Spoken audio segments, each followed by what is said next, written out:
Buenos días, hermanos. Dios les bendiga a todos, sean bienvenidos. Quiero brevemente informarles que ayer hubo una falla eléctrica que afecta al templo de los niños, las oficinas, los salones. Por lo tanto, hemos tomado la decisión en oración de posponer, no cancelar, posponer la segunda parte de la escuela bíblica vacacional. Todo está allí congelado, para que me entiendan. En el momento que con la ayuda de Dios sea restablecido el servicio eléctrico completo, porque solamente hay una fase, y podamos encender los aires acondicionados y los niños y los maestros puedan estar cómodamente, entonces nosotros le vamos a informar. Estén atentos a los grupos de información de nuestra congregación, porque allí vamos a decir el día y la hora. Puede ser mañana, pasado, cualquiera de estos días. El Señor sabe cuándo será. Asimismo, les informo que la iglesia tenía preparado un refrigerio como regalo para nuestros niños y maestros, y ya eso estaba comprado. Así que hemos tomado la estrategia, guiados por el Espíritu Santo, de ofrecer en venta económica unos cachitos que son muy sabrosos. Yo los consumo en mi casa, por eso los compramos para la iglesia, porque son muy buenos. La bandeja de 3 cachitos en $2 allí, que puede servir para un desayuno, ¿ok? ¿Qué se va a hacer con ese fondo? A volver a comprar el refrigerio para ese día y hora donde la segunda parte de la escuela bíblica la vamos a llevar a cabo, ¿ok? Entonces le damos la gloria a Dios por todo. Le doy gracias al Señor por nuestros pastores de la iglesia de niños y nuestros maestros. Están haciendo un esfuerzo tremendo durante toda esta semana para preparar excelencia para Dios y para nuestros niños. Y estoy seguro que por la misericordia de Dios vamos a ser saciados de eso que Dios ha preparado con ellos para nuestros niños. Lo vamos a poder llevar a cabo. Ayer fue un éxito, a pesar del tropiezo de la electricidad, fue un éxito. La primera fase fue una gran bendición. Ok, hoy, por este mismo motivo, nuestros niños se quedan acá con nosotros, ok. No se van al templo de los niños. Vamos, sin más preámbulos, al Evangelio según San Mateo, en el capítulo 3, para comenzar este mensaje de hoy, que en la presencia de Dios he titulado Fuego Purificador.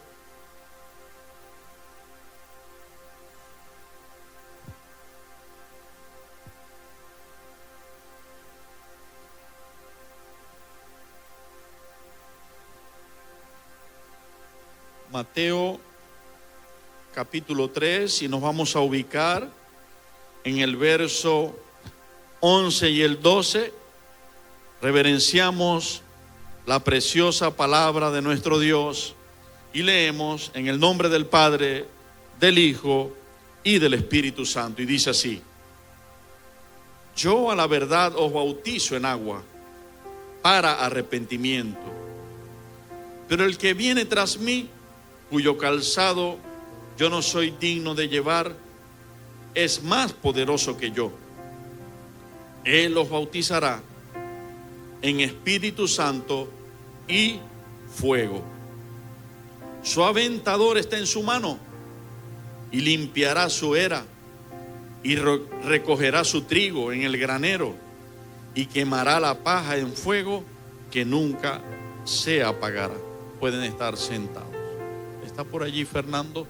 Que me haga el favor un momento. Bendito. No. Rey.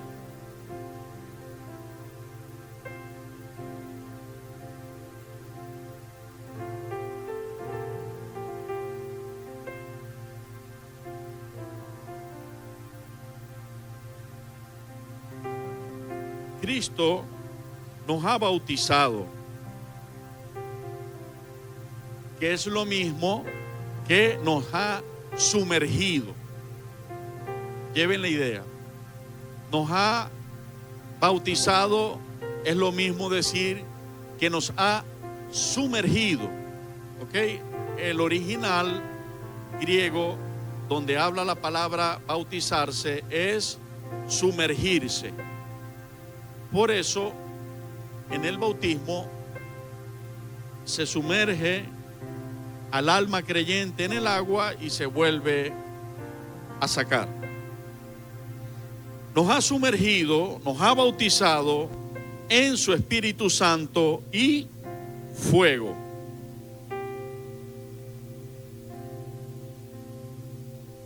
Lleva en sí mismo el acto del bautismo un significado espiritual maravilloso. Y aunque es un acto físico, lo empuja en nuestros corazones llevarlo a cabo el significado espiritual que tiene. Porque el bautismo es la muestra física de un antes y un después en nuestras vidas. Es la muestra física de la nueva oportunidad en Jesucristo. Es la muestra física de la transformación de un ser humano por la gracia redentora de Jesucristo. Es la muestra física de la metamorfosis. ¿Qué es la metamorfosis? La transformación de un gusanito a mariposa. Un simple gusanito vive un proceso que lo lleva a ser una linda y preciosa mariposa. El bautismo habla de todo esto. Juan, si podemos darle un puntico de ganancia adentro, perdón. Juan vino, y quiero aclarar, la semana pasada en el denuedo de la predicación estuve escuchando y decía que vino como último profeta, pero no diciendo de que no habrían más profetas o que no habría más el don de profecía. No quise nunca decir eso. El último profeta que anunciaba al Mesías antes de que él llegase. Por eso la Biblia dice: la ley y los profetas fueron hasta Juan. Desde entonces es anunciado el reino de los cielos. Es decir, hasta allí hubieron profetas que dijeron: va a venir un Mesías, va a venir un Mesías. Porque Juan fue el profeta que dijo: he aquí. Ya él no dijo va a venir. Él primero dijo: les bautizo en agua para arrepentimiento y perdón de los pecados, pero viene uno tras mí que él les va a bautizar en Espíritu Santo y en fuego. Es donde estamos leyendo. Pero luego vio venir a Jesús, que caminaba hacia él para bautizarse, y Juan dijo estas palabras, el profeta: he aquí, este es de quien yo dije, este es el Cordero de Dios que quita el pecado del mundo. Por eso la Biblia dice que los profetas fueron hasta Juan. Pero luego, cuando leemos las cartas, Corintios, capítulo 12, capítulo 13, cuando leemos Efesios, nos damos cuenta de que Jesucristo constituye en la iglesia a unos apóstoles, a otros pastores, a otros evangelistas, a otros profetas y a otros maestros. El don de profecía sigue siendo mostrado por el Espíritu Santo, sigue siendo fluido por el Espíritu Santo en medio de nosotros, como Dios quiere repartirlo, como Dios quiere fluirlo para edificar a su iglesia. Pero ahí estaba diciendo Juan: yo les estoy bautizando para arrepentimiento. Y hablábamos de transformación. ¿Qué es arrepentimiento? Arrepentimiento viene del griego metanoia y significa cambio de manera de pensar, cambio de manera de obrar, cambio de decisión y cambio de dirección, por lo tanto. Por eso es que la palabra de Dios, cuando llama a su pueblo al arrepentimiento, le dice: volveos a mí. ¿Por qué? Porque iban en un camino opuesto a la presencia de Dios. No caminábamos hacia Dios, caminamos opuestos a la presencia de Dios. Y Dios nos llama y nos dice: volveos a mí. Y damos la vuelta y nos volvemos a la presencia de Dios. Ese es el arrepentimiento. Se ha llenado la sociedad y la tierra de un evangelio que mi pastor Orlando le diría burrundanga. Un evangelio donde no hay transformación. Un evangelio donde solamente hay promesas, donde no hay compromiso. Un evangelio donde no hay el sacrificio humano, la parte que el ser humano le toca hacer. Aquella que Cristo dijo: si quieres venir en pos de mí, tienes que negarte a ti mismo. Tienes que negar tus propios deseos. Tienes que negar tu propia voluntad. Tienes que tomar tu cruz. ¿Es agradable la cruz? Jesús está diciendo: yo tomo una cruz, tú tienes que tomar tu cruz. Pregunto para reflexión: ¿es agradable la cruz? ¿Fue agradable para Jesús la cruz? No, fue de angustia, fue de dolor, fue de clamor al Padre que si podría librarle. Esa fue la cruz de Jesús. Pero una cruz que en su angustia, sacrificio y dolor produjo vida en abundancia. Trajo como resultado perdón, salvación eterna, sanidad, victoria al que estaba en derrota. Y cuántas bendiciones. Pasaría el día aquí hablando. Pero tuvo que tomar la cruz, y Él mismo nos dice: tienes que tomar tu cruz cada día y seguirme. Entonces Juan estaba hablando. Viene uno que les va a bautizar con el Espíritu Santo y con fuego. Pero antes de que Él venga a bautizarlos y a llenarlos de ese Espíritu Santo y de ese fuego, yo tengo que bajarlos a las aguas para arrepentimiento. ¿Cuántos me ayudan? ¿Qué significa esto? ¿Será que la voluntad de Dios es colocar su Espíritu, que es santo, en personas que no están decididas a arrepentirse? ¿Será que Dios va a hacer que more su presencia, que es santa, en personas que quieren seguir una vida en el pecado? La palabra de Dios dice que nosotros somos comparados con odres. Odres es un recipiente donde se vierte agua o aceite. Y que Dios agarra nuestras vidas siendo odres viejos y los convierte en odres nuevos. Él explica el por qué. Si colocamos el agua o el aceite en el odre viejo, se quiebra, se parte y se derrama y se pierde la unción que allí se colocó. Pero si colocamos el agua o el aceite en odre nuevo, esa unción, ese odre nuevo la va a sostener, la va a mantener, va a permanecer allí. ¿Qué es el odre viejo? Es el hombre y la mujer vieja. El hombre y la mujer pecadora y pecador. ¿Qué es el odre nuevo? Es el hombre y la mujer nuevo. Aquel que Jesús le dijo a un sabio de la ley llamado Nicodemo: tienes que nacer de nuevo, tienes que ser un hombre nuevo. De esto está hablando Juan el Bautista.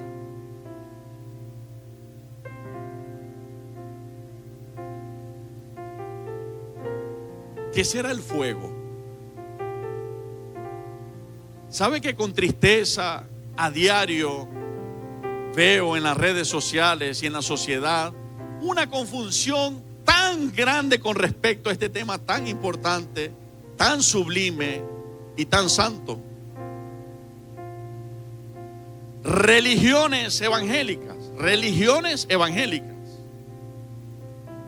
que están enseñando que el fuego es pegar brincos y saltos, que el fuego es revolcarse en el suelo y que te caigas pata para arriba, que el fuego es gritar sin control en desorden. Hablan y enseñan de que ese es el fuego. allá hay poder, decía el pastor Orlando, allá hay fuego. Pero cuando estas personas que expresan manifestaciones como esta están parados frente a la prueba, están parados frente a la prueba de la tentación, o están parados frente a la prueba que nos confronta y nos hace salir el verdadero yo, vemos que no existe ningún fuego real, al menos del Espíritu Santo. Porque hay algo hermoso aquí. El Espíritu de Dios, a través de Juan el Bautista, el profeta, dice: Él les bautizará con dos cosas que van de la mano: Espíritu Santo y fuego. Y yo quisiera, el Espíritu Santo me ha dado esta enseñanza, me ha ministrado. Yo quisiera que al final de esta predicación nosotros pudiéramos tener, por gracia de Dios, una mayor conciencia conforme a las Escrituras de lo que es decir: yo he sido bautizado en fuego. Porque muchos los cantamos: bautizados en fuego. Perdónenme si no entono, pero soy predicador, no adorador. O sea, sí soy adorador, pero no soy cantante. Hemos nacido de nuevo. ¿Cuántos lo han escuchado? Bautizados en fuego. Pero que esos que gritamos que somos bautizados en fuego, cuando somos puestos a prueba, demostremos con nuestra actitud que realmente ese fuego está haciendo su trabajo. Y hoy vamos a hablar un poco desde el punto de vista de Dios y desde la Biblia. ¿Qué es el fuego de Dios? No desde el punto de vista de la religión, no desde el punto de vista de ciertas organizaciones que dicen: el fuego es que des vuelta a rinquín y brinques y saltes, o que tengas la unción del perro o la unción de la risa, o esto o lo otro.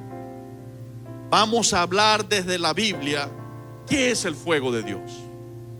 ¿Qué hace el fuego de Dios? ¿Sabes que estaba buscando, preparándome para esta enseñanza? Y dos de las expresiones, o sea, dos de las causas por las cuales la Biblia habla del fuego. Una es del fuego purificador de Dios. ¿Qué es purificar? La otra es, antes de escribir eso, porque allí nos vamos a concentrar, la otra es del fuego del infierno, del fuego del juicio. Cuando ustedes buscan, van a encontrar esto en la Biblia. Por ejemplo, dice que hay un lago de fuego que arde con azufre y que está preparado para Satanás y sus ángeles caídos, los demonios. Dice que sobre Sodoma y Gomorra vino un juicio. ¿Y qué fue lo que cayó sobre Sodoma y Gomorra? Cayó fuego del cielo, porque había demasiada maldad y pecado. Fuego y azufre del cielo. Un pedacito, un adelanto de infierno, porque cuando ustedes ven el lago de fuego dice que arde con fuego y azufre. Pero cuando usted lee Sodoma y Gomorra, dice que sobre solo una ciudad, un territorio, llovió fuego y azufre. Es una muestra profética, además de haber sido un juicio en su momento, es una muestra profética tremenda de que realmente sí existe un lago con fuego y azufre, que personas que desobedezcan y no quieran caminar con Cristo en su perdón y redención, lamentablemente van a ir allí. Pero ese lago no está hecho para las personas. Ese lago está hecho para Satanás, la bestia y el falso profeta. Las personas están hechas por Dios para salvación. Por eso Él envía a Jesucristo, su Hijo. Pero para salvación tiene que haber arrepentimiento. No de boca, sino de hechos. Y entonces, como ese pueblo no se arrepentía, y lo que se veía en la sociedad era algo muy parecido a lo que hoy vemos, Jesús dijo: cuando esté cerca mi venida, será como en los días de Sodoma y Gomorra. ¿Y qué describe esos días? Mujeres lesbianas, sin disposición a arrepentirse. Hombres en homosexualismo, sin disposición en arrepentirse. Adulterio e infidelidad, sin disposición de arrepentirse. ¿No es acaso lo que hoy vemos en nuestra sociedad lo que Jesús está advirtiendo a tiempo? Quiero decirles que Sodoma y Gomorra también fue advertido, así como el pueblo que vivía cuando Noé también fue advertido. Pero que lamentablemente ellos quizás dijeron parecido como dicen hoy: todavía el Señor tarda en venir. Todavía ese diluvio, ¿quién va a creer un diluvio aquí en esta tierra tan árida y tan seca? Y quizá cuántos argumentos levantaban para no entender y despertar espiritualmente de que tenían que volverse a Dios, porque si no, el juicio era inminente. Y que súbitamente, esto es, sin darse cuenta, iba a llegar, iba a venir. Y la palabra de Dios también utiliza esta descripción súbitamente para hablar de que así vendrá el Señor a su templo. Súbitamente significa inesperadamente, de una manera así, como un relámpago, donde no habrá tiempo. El tiempo es ahora, el tiempo es hoy, pero cuando la trompeta suene no hay más tiempo. Entonces, ¿qué es? Porque habla la Biblia, entre los pasajes que hablan de fuego del infierno y hablan del fuego purificador. ¿Qué es un fuego purificador? Primero describamos qué es purificar. Es limpiar. Es limpiar. Es quitar la impureza. Es quitar la escoria. Noto que los metales son trabajados con el fuego.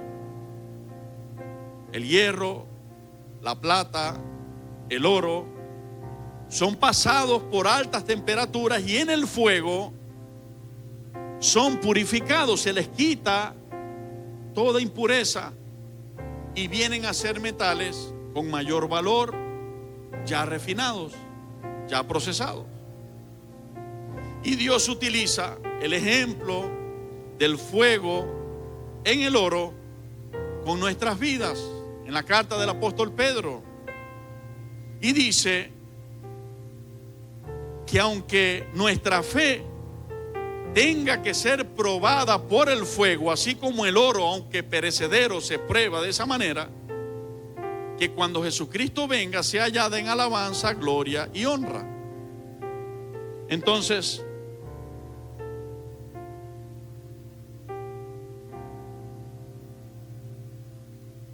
vamos a leer un momento en Malaquías, capítulo 3.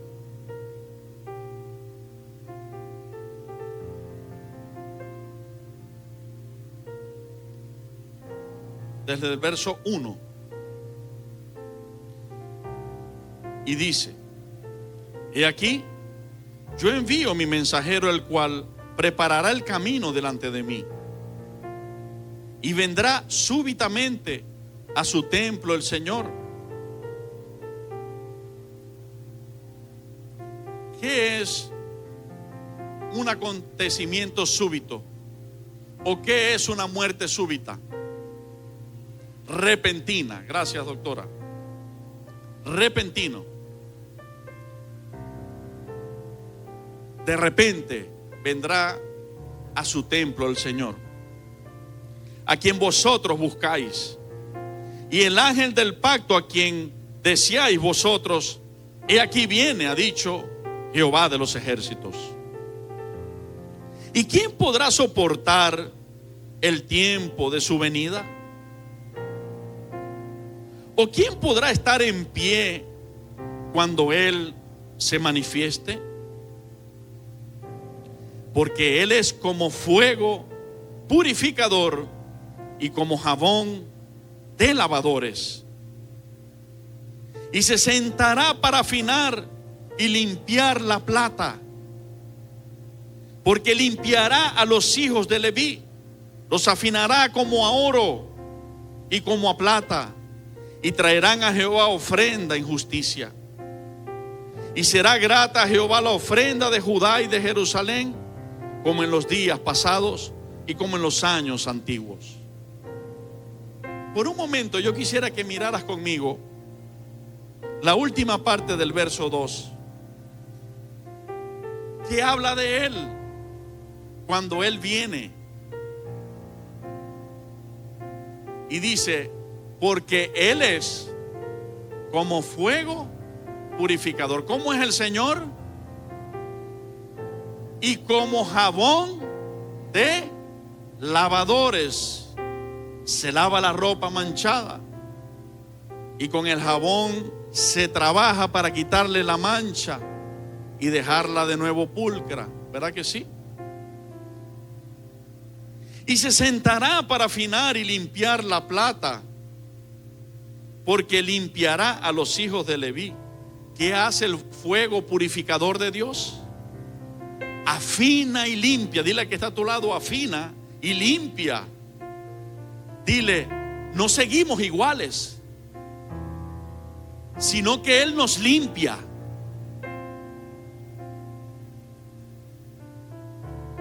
Afinará como a oro y como a plata, y traerán a Jehová ofrenda en justicia.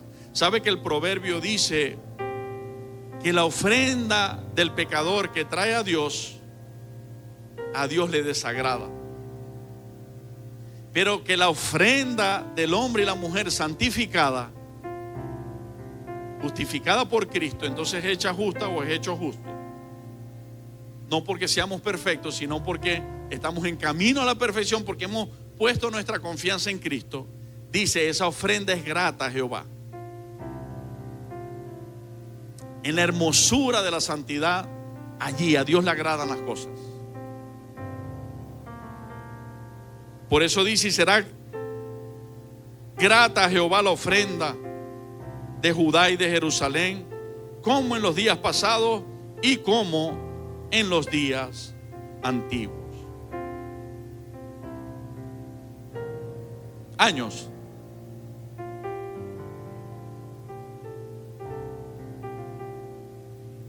Sí, gracias.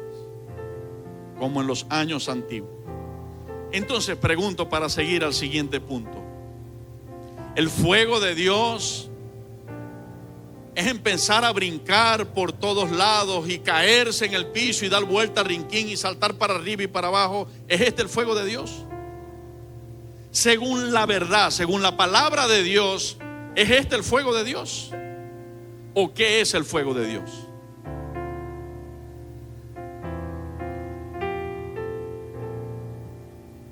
El fuego de Dios es ese. Y resaltamos esta palabra para llevárnoslas en nuestra mente y en nuestro corazón. Purificador. Hace un trabajo. Hace un trabajo que es muy visible además. Es imposible que alguien que ha sido bautizado por el Espíritu Santo y fuego de Dios permanezca igual y siga viviendo igual. Es imposible. Puede decirlo, pero no lo está viviendo. Pero cuando alguien realmente ha sido bautizado por Dios y el fuego de Dios está en él, no tiene que andarlo diciendo. Su actitud habla. Su actitud declara que había sido un endemoniado gadareno y ahora está vestidito con juicio. Su actitud habla de que era una prostituta y ahora es una mujer que adora al Señor y le sirve. Su actitud habla de que él era un adúltero y mentiroso y violento y ahora es un hombre cabal y santo que le sirve a Dios con verdad. Su actitud habla de que era borracho y ahora se la mantiene sobrio en la presencia de Dios, haciendo su vida con agradable a Dios y con buen testimonio. Su actitud habla de que era soberbio y iracundo como Saulo, pero ahora es manso como Pablo y como Moisés después del proceso. Su actitud dice que hay un Cristo que vive, que aunque no se ve físicamente, vive, y su espíritu está en esa vida, porque en esa vida se nota el cambio. Porque el testimonio de esa vida habla de que Cristo realmente resucitó. El ejemplo de Elías y los profetas de Baal. ¿Qué fue lo que ocurrió? Cuando nosotros vemos Primera de Reyes 18, lo voy a relatar, no los vamos a leer. Hoy trataremos con la ayuda del Señor de salir un poco más temprano. Están los niños con nosotros y es una bendición, pero ellos no tienen la misma capacidad de atención que nosotros. Por eso yo alabo tanto a Dios por nuestros maestros y pastores de niños, porque tienen un don de Dios especial. Saben que cuando reinauguramos la iglesia de niños, mi esposa y yo fuimos allá a predicarle, y yo de Superman, yo le dije a los pastores, nos dejan a nosotros los parvulitos, los más chiquitos. Yo pensando en los 3 tamaños, en ese momento eran 3 tamaños, ahora son 4. Yo me imaginaba que iban a ser los más fáciles de predicarles. Hermano, prefiero predicarles a ustedes 20 prédicas que una sola a ellos, pero no porque me moleste, es una bendición. Eso provoca, uno se ríe ahí interactuando con ellos. Es que no tengo la gracia y el don que tienen estos pastores y maestros de captar su atención, y me saboteaban la clase. Y además, cuando yo iba a hablar, porque Pedro, decían los niños, hizo esto. ¿Sabías que nuestros niños son teólogos? A Dios la gloria y gracias al Señor por nuestra iglesia de niños, pero nuestros niños son teólogos. Cuando uno intenta decirles, porque Pedro hizo, ellos te caen y te dicen esto y esto. Porque el rey David hizo esto y esto. Bueno, pero ahora te voy a hablar de Moisés, hizo esto y esto. A Dios la gloria. Entonces, ¿qué fue lo que pasó con Elías, los profetas de un falso Dios llamado Baal, con un fuego que cayó del cielo? ¿Qué fue lo que pasó? Y voy a describirlo así, que ustedes lo pueden estudiar y verificar en su casa. La Biblia dice que Acab era rey de Israel y que su esposa era Jezabel, y que hicieron lo malo delante de los ojos de Jehová, quitando el nombre de Jehová de en medio de ellos y colocando el nombre de Baal como su Dios. Y comenzaron a sacrificar ofrendas y holocaustos a ese falso Dios Baal. Y no tardó mucho y el pueblo comenzó a fornicar. El pueblo cayó en pecado de adulterio, de fornicación. Y pare usted de cuántas cosas, de los dos tipos: adulterio y fornicación espiritual y adulterio y fornicación físico.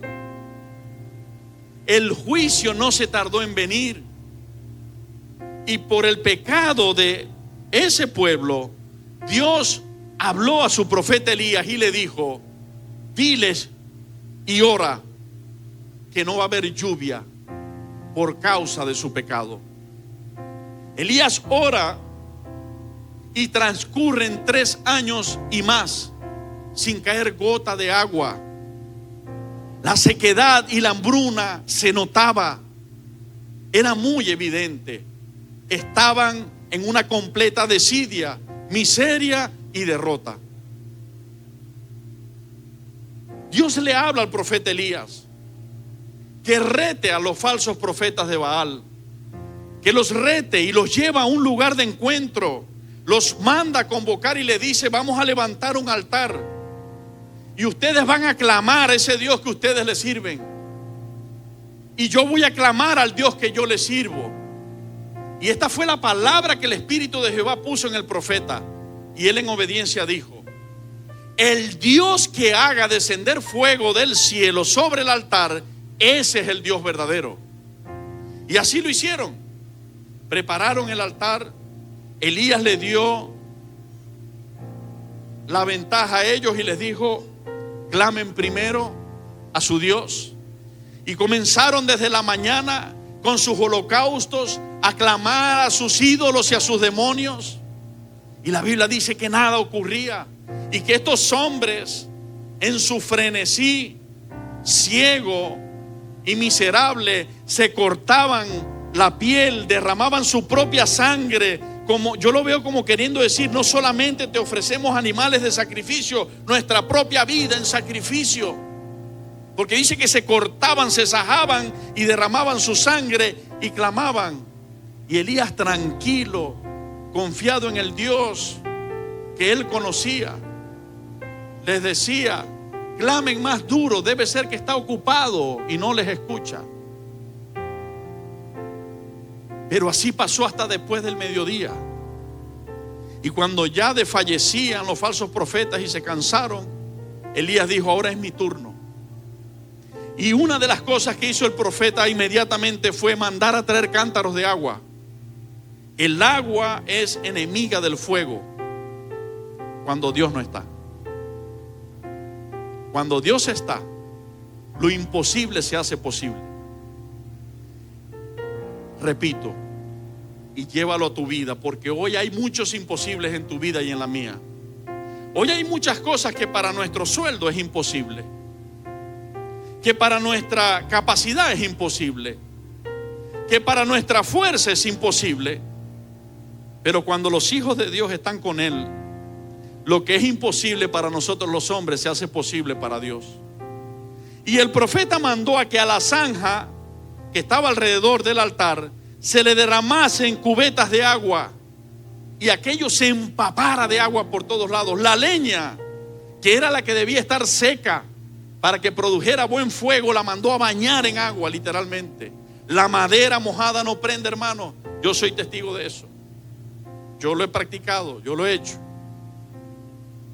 Y él mandó a mojar toda esa zanja donde estaba la madera.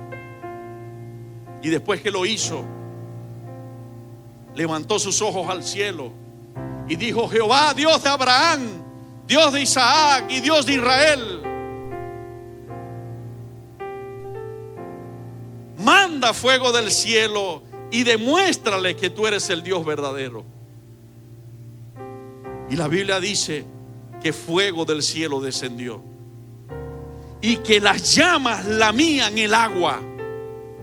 Donde debería apagarse el fuego se sentía cómodo, porque era la mano de Dios haciendo aquello. Y que fue consumido el holocausto. Entonces todos los ciegos y miserables falsos profetas, sirviendo a sus demonios, sirviendo a su brujería, sirviendo a sus hechicerías, sirviendo a sus pecados, dijeron: oh, wow, verdad, Jehová es el Dios, Jehová es el Dios. Pero Dios le dio instrucciones a Elías que no dejara ni a uno de ellos, y los degollaron y los mataron. Segunda purificación.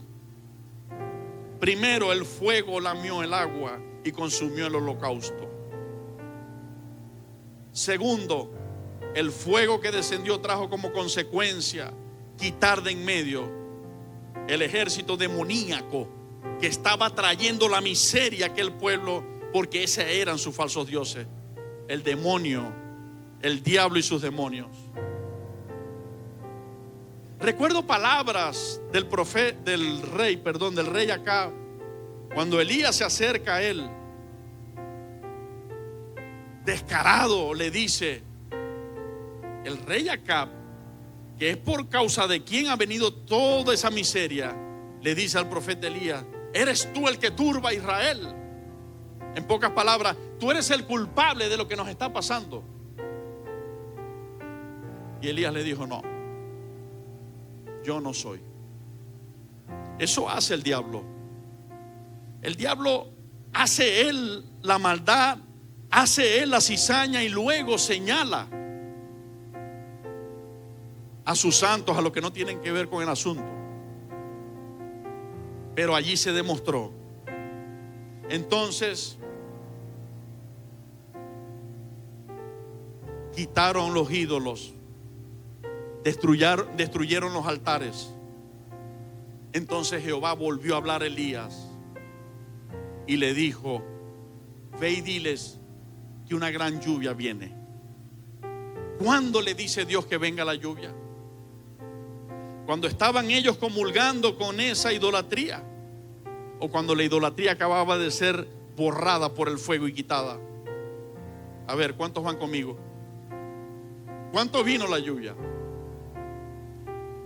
Nadie le creyó a Elías. El cielo estaba despejado. Venían 3 años y medio que no caía ni una llovizna. ¿Quién le iba a creer humanamente hablando? Me los imagino llamándole loco. Está loco. El mismo siervo, Elías le dice: asómate. Se asoma.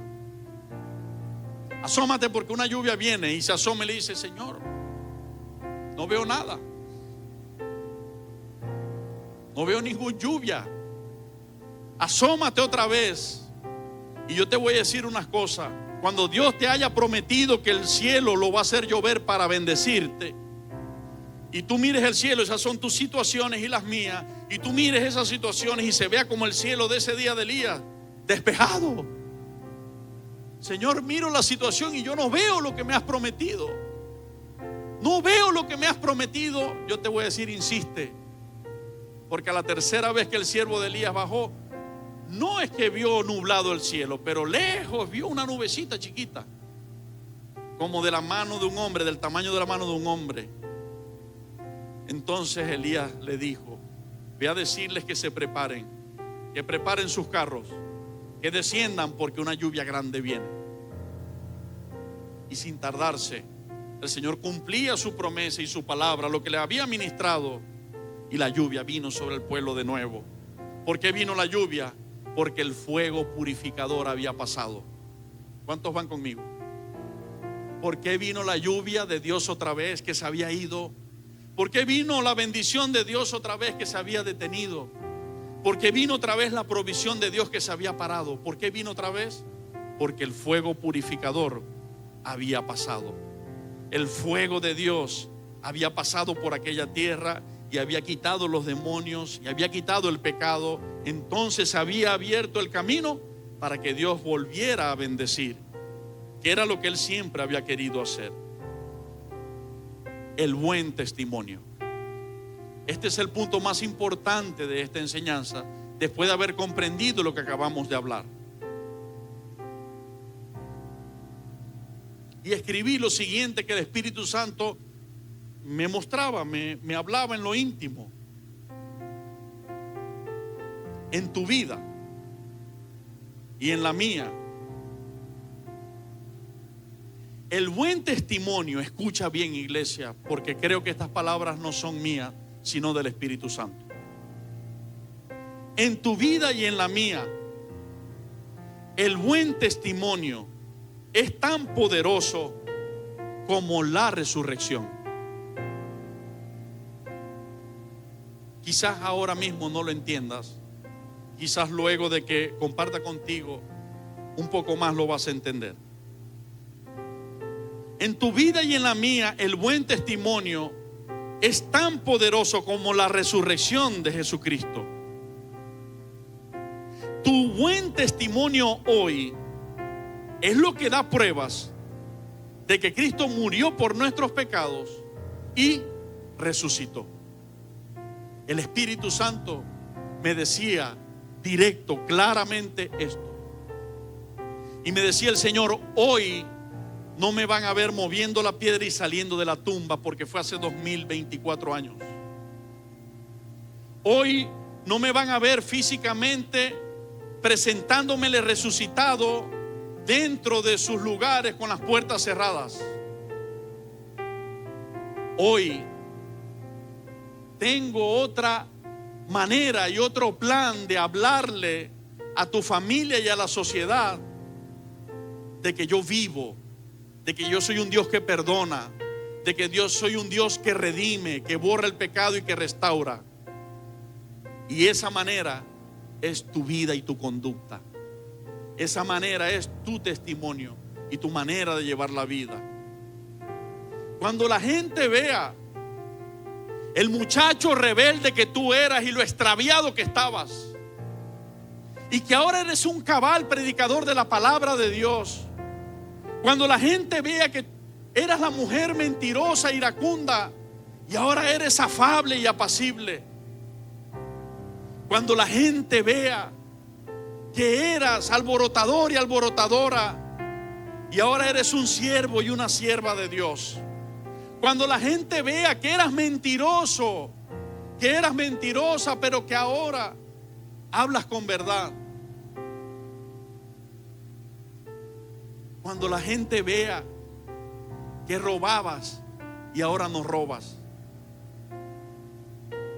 Cuando la gente vea que te agarrabas y ahora no te agarras.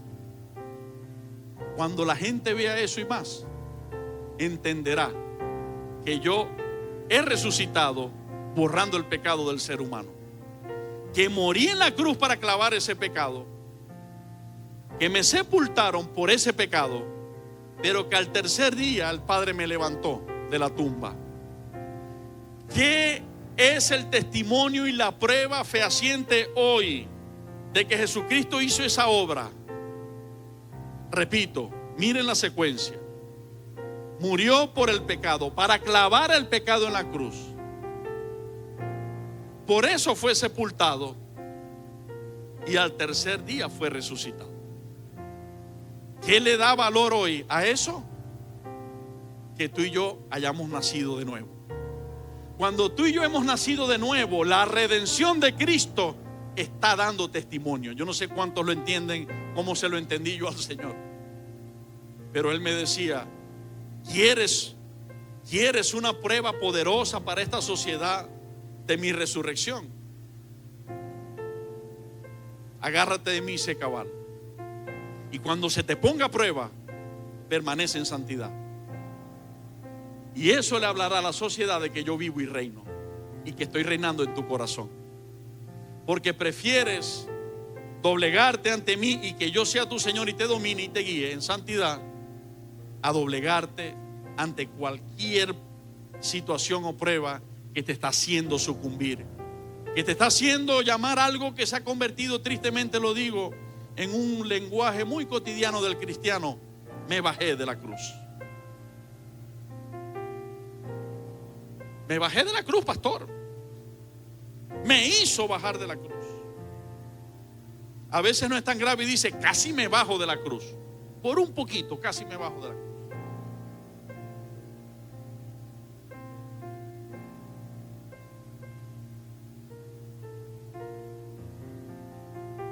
Jesucristo vive.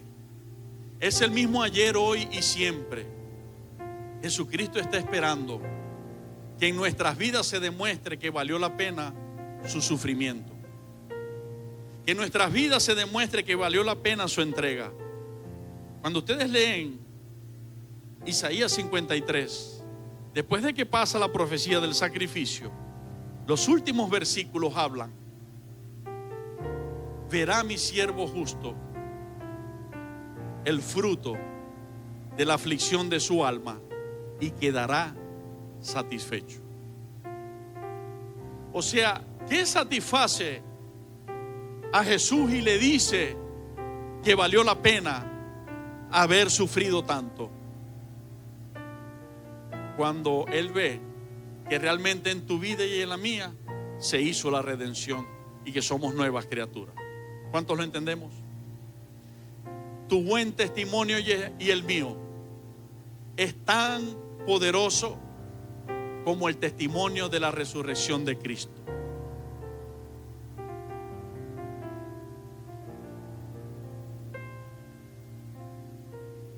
Y el Espíritu Santo me daba como primeros ejemplos los hermanos de Jesús. ¿Sabías que Jesús tuvo hermanos, hijos de José y María? Y hermanas también, dice la palabra. Pero ¿sabías que los propios hermanos de Jesús no creían en Él? Vamos a recordarlo haciendo un breve paseo por las Escrituras.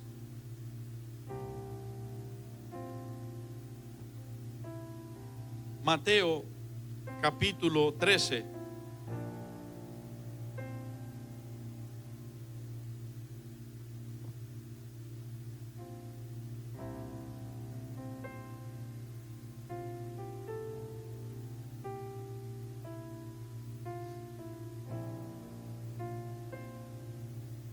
y verso 53.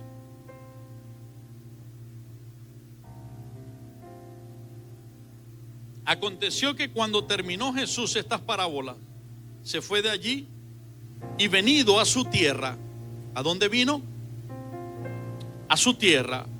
Les enseñaba en la sinagoga de ellos, de tal manera que se maravillaban y decían: ¿de dónde tiene esta sabiduría y estos milagros? ¿No es este el hijo del carpintero? ¿No se llama su madre María?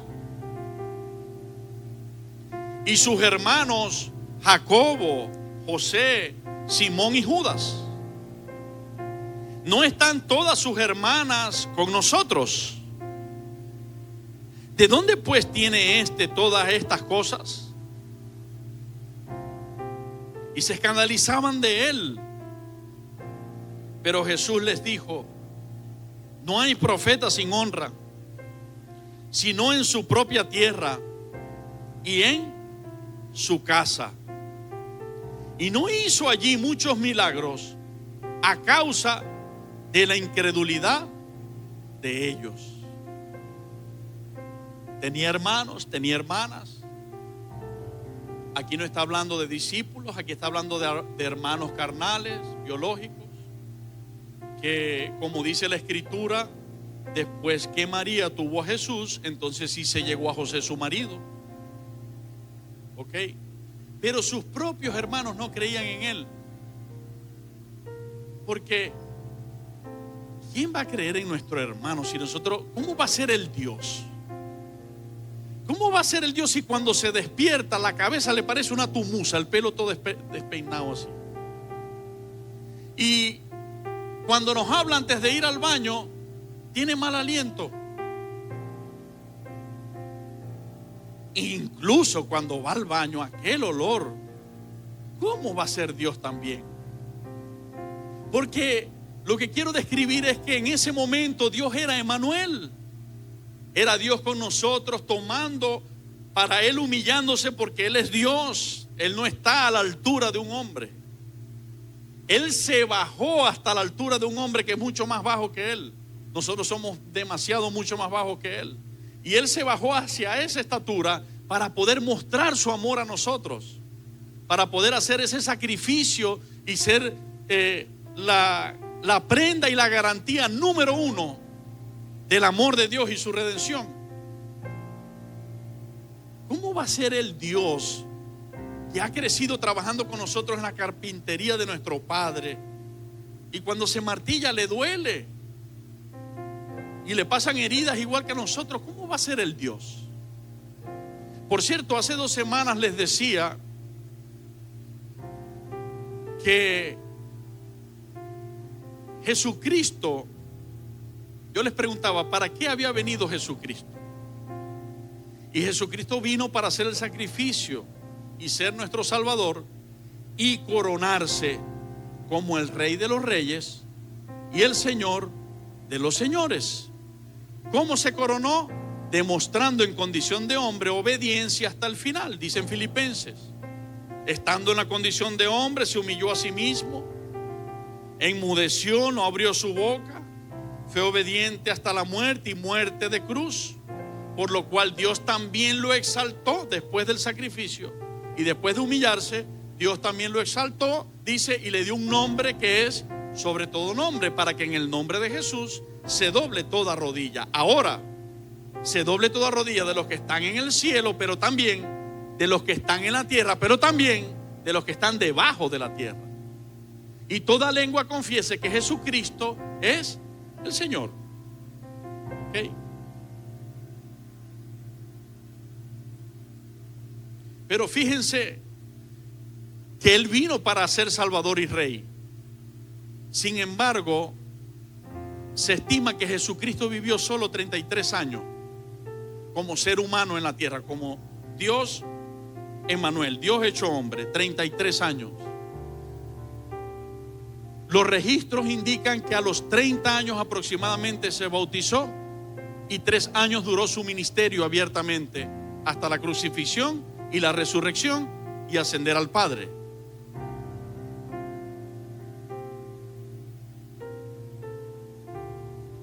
como 30 años vivió como carpintero, al menos nació en la casa de un carpintero y creció ejerciendo la carpintería. Y a los 30 años comienza su ministerio. Y quiero ahora decirlo con una base bíblica clara para aquellos que lo dudan. Quizás algunos piensan, su padre José era el carpintero, pero Jesús no.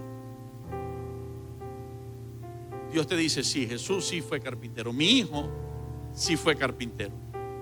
Porque hasta en eso nos demostró que cualquier ser humano simple y normal en sus tareas diarias, en su sencillez, puede tener la gloria de Dios en su vida si ha creído en Jesucristo.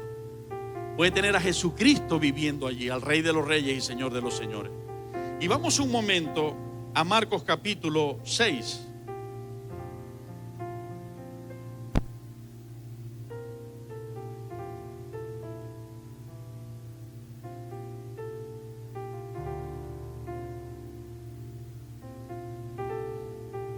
Están allí. Salió Jesús de allí y vino a su tierra. ¿A dónde vino? A su tierra. Y le seguían sus discípulos. Y llegado el día de reposo comenzó a enseñar en la sinagoga. Y muchos oyéndole se admiraban y decían, ¿de dónde tiene estas cosas? ¿Y qué sabiduría es esta que le es dada? Y estos milagros que por sus manos son hechos, ¿no es este el carpintero, hijo de María? Ahí ya no está hablando de José. ¿De quién está hablando allí? Ahí está hablando de Jesús. ¿No es este el carpintero, hijo de María, hermano de Jacobo, de José, de Judas y de Simón? ¿No están también aquí con nosotros sus hermanas? Y se escandalizaban de él. Mas Jesús les decía, no hay profeta sin honra, sino en su propia tierra y entre sus parientes y en su casa. Y no pudo hacer allí muchos milagros, salvo que sanó a unos pocos enfermos, poniendo sobre ellos las manos, y estaba asombrado de la incredulidad de ellos. Y recorría las aldeas de alrededor enseñando. O sea, los más cercanos eran los que menos creían. Y sus hermanos no creían en él. Jesús llegó hasta la cruz y sus hermanos no creían en él. Pero aquí hay un dato alentador. ¿Sabías, iglesia, que sus hermanos no se quedaron así? Y que por lo menos se habla de 2 de ellos que luego de ver el testimonio de la muerte y la resurrección determinaron creer en Jesucristo. La palabra de Dios enseña y registra que incluso uno de ellos, Jacobo, se hizo apóstol, se hizo servidor del Señor. Su hermano, aquel en que no creía. Miren cómo dice Juan. Vamos un momento a Juan capítulo 7.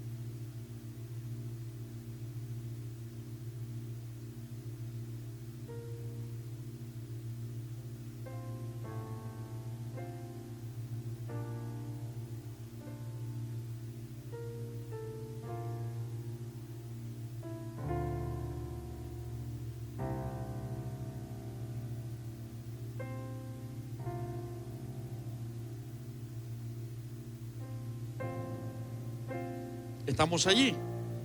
Después de estas cosas andaba Jesús en Galilea, pues no quería andar en Judea, porque los judíos procuraban matarle. A ver, qué ambiente tan agradable. Pongámonos en sus zapatos. Primero, en mi casa no me creen. Los únicos que me creen son mi papá y mi mamá, pero mis hermanos y mis hermanas no me creen. Y cuando salgo a los de mi raza, a los de mi pueblo, a los de mi tierra, a los de la tribu de Judá de donde yo vengo, me odian y me quieren matar. Qué ambiente tan agradable para el Señor llevar a cabo su testimonio y su obra. A veces caemos en queja porque se nos fue la electricidad, o quizás por otras pruebas más. Pero esto no se compara con las cosas que Jesús vivió y nos da testimonio de ello.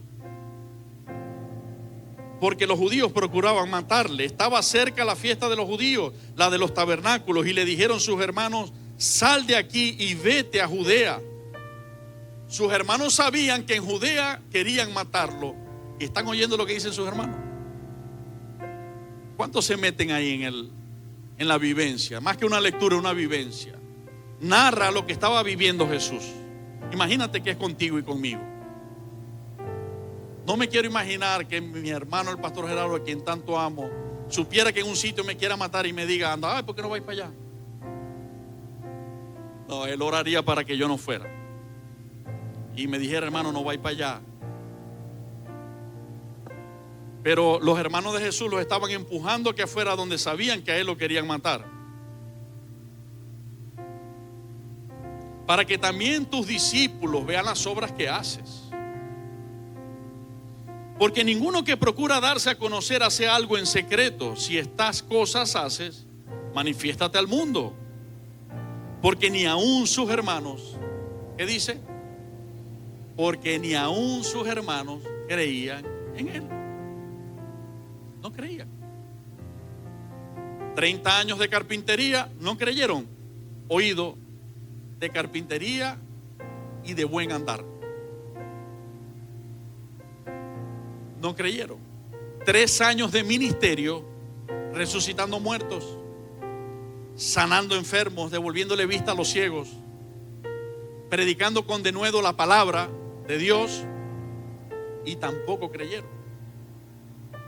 Pero hay un dato esperanzador que el Espíritu Santo me mostraba, y es que ocurrió algo en la vida de Jesús que hizo y logró abrir y perforar el corazón, y la dureza de esos corazones estaban cegados, que no querían aceptar que Él podría ser el Mesías.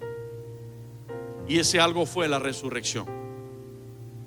Cuando Jesucristo, cuando sus hermanos ven que la cosa se pone más seria y pasa de un simple predicar y orar por enfermos a ponerse en una cruz y dar su vida en obediencia hasta el último momento allí, y que no solamente eso, dice la palabra de Dios que unos centuriones soldados que estaban allí al pie de la cruz, que habían echado suerte hacía unos minutos sobre las ropas de Jesús, que Él les pidió agua, ya fue lo último en su agonía, y le dieron vinagre en vez de agua.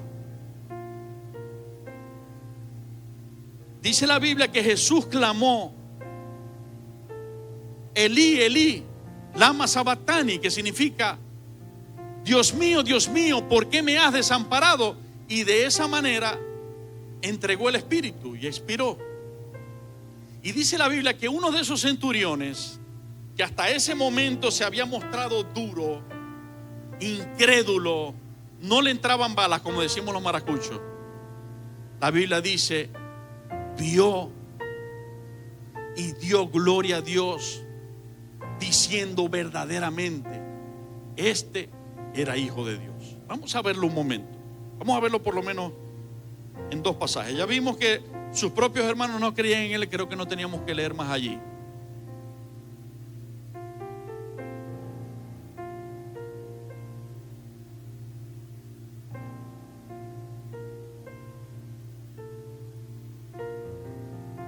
Mateo capítulo 27.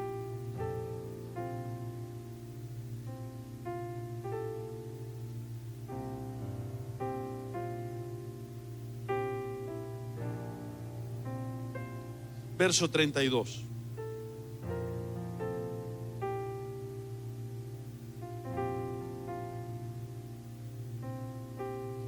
Quizás ustedes se van a preguntar por qué voy a hacer la lectura tan larga para mostrar que un centurión que estaba allí creyó. Y es para que tú y yo veamos que Jesús no se ganó la fe en él, de ese centurión, de gratis. Aló, ¿cuántos van conmigo? Que Jesús tuvo que hacer algunas cosas, no hablarlas, hacerlas. Porque de hecho lo menos que hizo el Señor fue hablar en ese tiempo del sacrificio. Porque se tenía que cumplir la escritura que Él como cordero sería llevado al matadero y enmudecería y no abriría su boca. Pero hubieron varias cosas que Jesús hizo, que pasaban esas cosas y el centurión seguía duro, seguía incrédulo. Y seguía Jesús haciendo las cosas y soportando aquello, y el centurión seguía duro, seguía incrédulo. Pero hubo un momento donde todo aquel cúmulo de señales y cosas en el testimonio de Jesús perforaron el corazón duro de este hombre. Por eso lo quiero leer desde el 32. Y dice: cuando salían, hallaron a un hombre de Cirene, que se llamaba Simón. A este obligaron a que llevase la cruz. Y cuando llegaron a un lugar llamado Gólgota, que significa lugar de la calavera, le dieron a beber vinagre mezclado con hiel. Pero después de haberlo probado, no quiso beberlo. Lleven en cuenta cada una de las humillaciones que el Señor está aguantando y que Él no está respondiendo a ellos de la misma forma, sino que permanece fiel.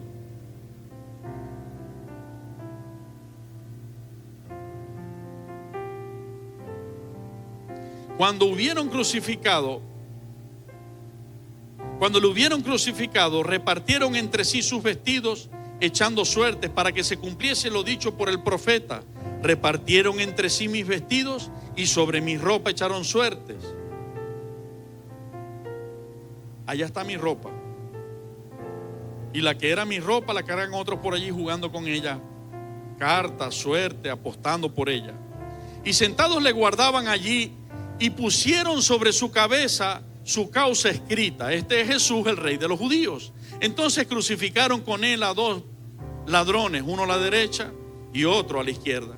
Y los que pasaban le injuriaban meneando la cabeza y diciendo. Jesús allí en su agonía miraba, gente pasaba, y la actitud que veía en ellos era de vergüenza. Ellos se avergonzaban de él. Veían cuando meneaban la cabeza en contra de Jesús. Y diciendo: tú que derribas el templo y en 3 días lo reedificas, sálvate a ti mismo. Si eres hijo de Dios, desciende de la cruz. De esta manera también los principales sacerdotes, escarneciéndoles con los escribas y los fariseos y los ancianos, decían: a otro salvó, a sí mismo no se puede salvar. Si es el Rey de Israel, descienda ahora de la cruz y creeremos en él. Confió en Dios, líbrele ahora si le quiere, porque ha dicho: soy hijo de Dios. Y no importa, siervo y sierva de Dios, si de repente en tu vida cristiana has orado por muchos y has visto la respuesta, y Dios ha hecho milagros en muchos, y todavía en tu vida hay cosas que Dios no ha respondido, no importa, Dios sigue allí, Dios está allí. Lo que pasa es que hay un propósito con lo que está pasando. Pero adelante, a Cristo también le pasó, pero Cristo lo venció. Por eso Él dice con toda propiedad: en el mundo vas a tener aflicción, pero confiad, yo he vencido a todo eso. Yo he vencido ese mundo. ¿Cuántos me ayudan? ¿Dónde quedé?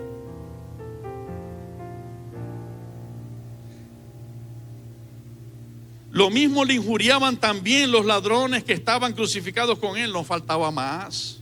Ya no basta con los hermanos. Ya no basta que los judíos lo quieran matar. Ya no basta que los sacerdotes que predican la ley de Dios son los que más fuerza están haciendo para que me crucifiquen. Tampoco basta con que yo me vea desnudo, que es mi mayor humillación, y mi ropa estén por allá jugando con ella, echando suerte. No basta con que el que pasa por enfrente menea la cabeza y dice: qué estupidez. Y si eres hijo de Dios, ¿por qué no te salvas a ti mismo? No basta con que dicen: sanaste a un enfermo y no te puedes tú salvar de la cruz. Ahora los 2 ladrones que están siendo castigados conmigo también. ¿Será que hay uno que esté de mi lado? Yo me imagino a Jesús, ¿no? ¿Será que hay uno que esté de mi lado? Bueno, por misericordia de Dios sí. Por lo menos allí habían 2. María y Juan estaban allí al pie de la cruz, fieles. Y desde la hora 6ª hubo tinieblas sobre toda la tierra hasta la hora 9ª. Cerca de la hora 9ª Jesús clamó a gran voz diciendo: Elí, Elí, lama sabactani. Esto es: Dios mío, ¿por qué me has desamparado? Algunos de los que estaban allí decían al oírlo: a Elías llama a este. para añadirle un poquitico más, ellos no se referían a él como Jesús. Le decían alborotador, le decían falso profeta, le decían Belcebú. Aquí le dicen este.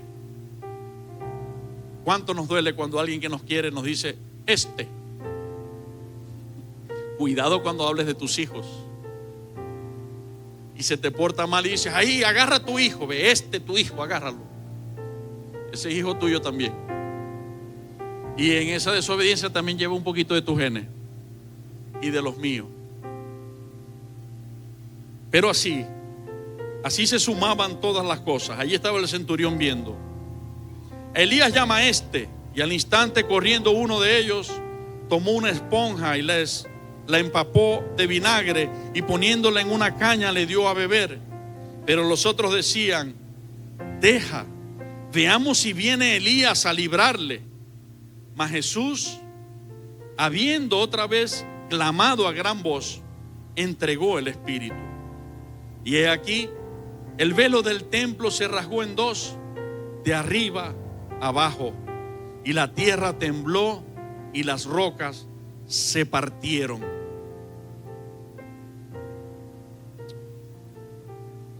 Un científico, no me acuerdo la palabra, pero ¿cómo se llaman esos científicos que buscan en la tierra, excavan y buscan pruebas y cosas? ¿Ah? ¿Perdón? Geólogos. Arqueólogos. No es arqueólogo, no es loco, es arqueólogo.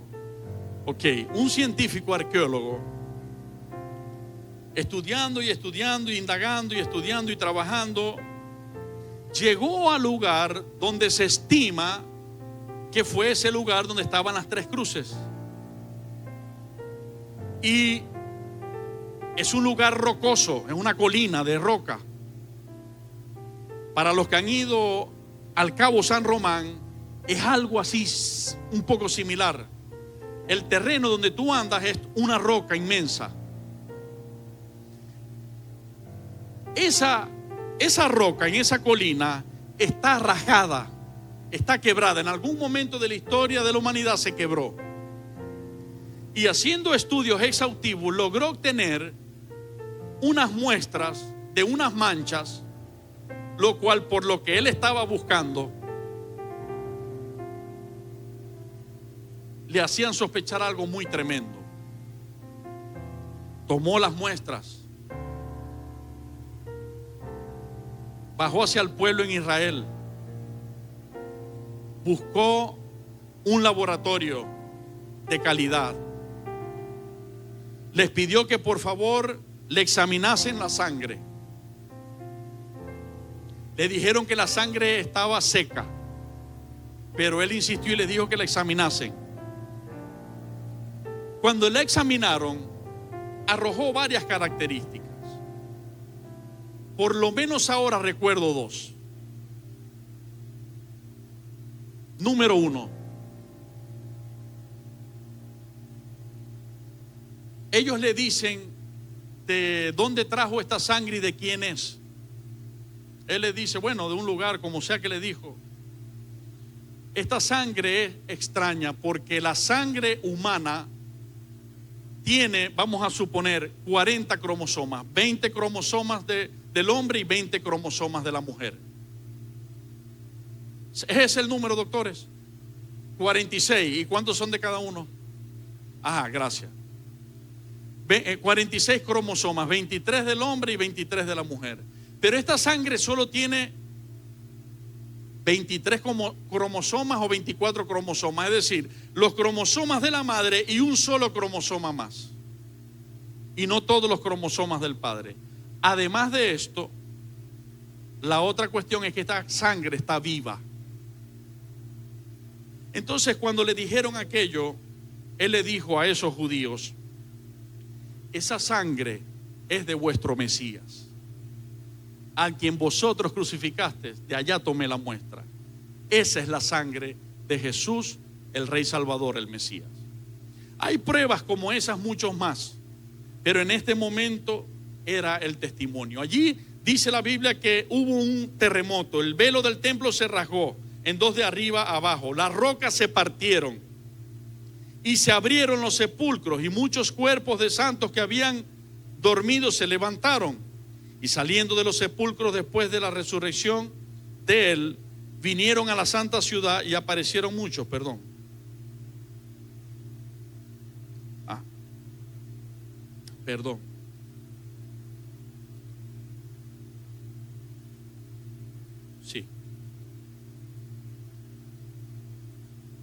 Sí, iba bien. No sé por qué pensé que no. Vinieron a la santa ciudad, correcto, era allí donde iba. Y aparecieron a muchos, el centurión y los que estaban con él guardando a Jesús, visto el terremoto y las cosas que habían sido hechas. Quiero detenerme un momento. ¿Qué dice que está pasando con el centurión? Nótenlo, léanlo allí. Miren lo que dice. El centurión y los que estaban con él guardando a Jesús, visto el terremoto, ¿qué hizo? Vio. ¿Ok? Y las cosas que habían sido hechas, ¿qué vio? Las cosas. ¿Qué eran las cosas? Que le hacían a Jesús todo aquello, y Jesús respondía de la manera que respondió. ¿Ok? Y le injuriaban y le decían que se bajara, y él podía hacerlo, pero Jesús no se bajó, ¿verdad? Y estaba en una agonía tremenda, pero lo que hizo fue clamar a Dios. Eso fue lo que más se escuchó en Jesús: clamar a Dios, decir consumado es, y darle salvación al ladrón que se arrepintió. Recuerdo esas tres cosas. Y hablarle a María y a Juan y decirle: madre, allí tu hijo, hijo, he allí tu madre. Y los que estaban con él guardando a Jesús, visto el terremoto y las cosas que habían sido hechas, temieron en gran manera y dijeron: verdaderamente este era hijo de Dios. A ver, ¿qué significa esa expresión? Para mí significa que en ese momento había creído. En ese momento está diciendo: verdaderamente este era hijo de Dios. Pero ¿a precio de qué? ¿A precio de qué si ese centurión venía unos días allí, unas horas allí, dándole palo a Jesús? Siendo uno de los instrumentos que el diablo estaba usando para golpear a Jesús. ¿A precio de qué? A precio del buen testimonio que Jesús dio en toda su prueba. Cuando él vio todo su buen testimonio hasta el fin, entonces creyó. ¿Cuántos lo ven? Verdaderamente este es hijo de Dios. Según otro evangelio, dice que dio gloria a Dios. Ya les voy a decir si es Lucas o es Marcos.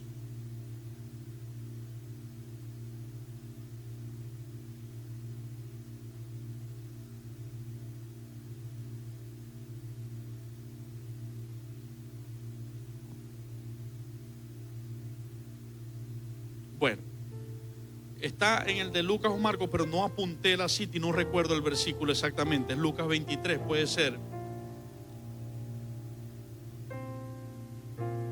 Es en Marcos que dice que dio gloria a Dios. Es en Marcos que dice que dio gloria a Dios, el centurión.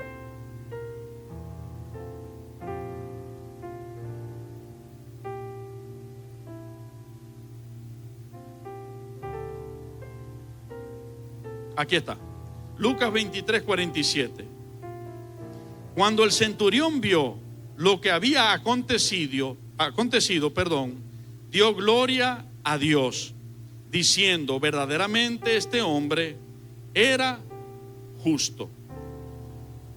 Entonces, el buen testimonio doblegó la dureza de corazones, soldados. Luego, en los primeros días después de haber resucitado, en el libro de los Hechos está descrito cómo a ellos se les habla, se les dice: vosotros crucificaste a este que anunció Moisés, que anunciaron los profetas, que anunció la ley. Este es el Mesías a quien vosotros crucificaste. Y ellos se arrepintieron. Ellos dijeron: ¿y ahora qué podemos hacer? La Biblia dice que se compungieron de corazón y que le preguntaron a Pedro: ¿qué haremos ahora? Y el Espíritu Santo a través de Pedro les dijo: arrepentíos y conviértanse, vuélvanse de esa maldad a Dios, a Cristo, y serán borrados vuestros pecados y vendrán de la presencia del Señor tiempos de refrigerio. Recuerdo que una de las prédicas que el Señor nos dio en pandemia desde la sala de mi casa se llamó tiempos de refrigerio. Yo no sé cuántos recuerdan esa prédica. Tiempo de refrigerio, con un teléfono viejo amarrado con unos palitos de, ¿cómo es que se llama eso? Marabú, a la espaldar de la silla. Hacíamos un esfuerzo para que les llegara el mensaje. Tiempos de refrigerio, ¿de dónde vienen?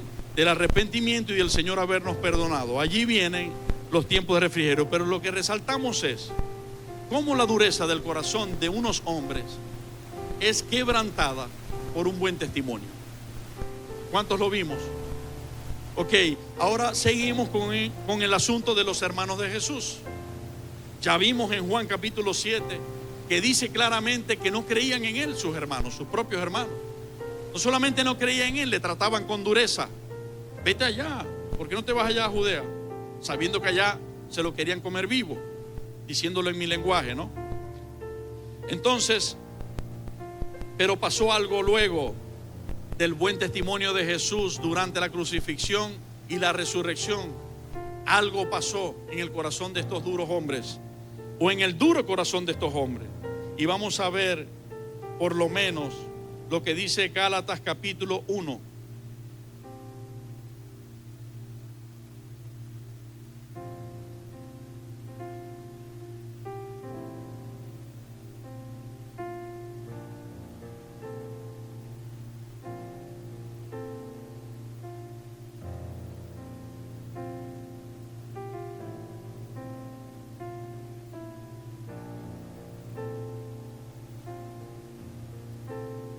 Versos 18 y 19, dice así: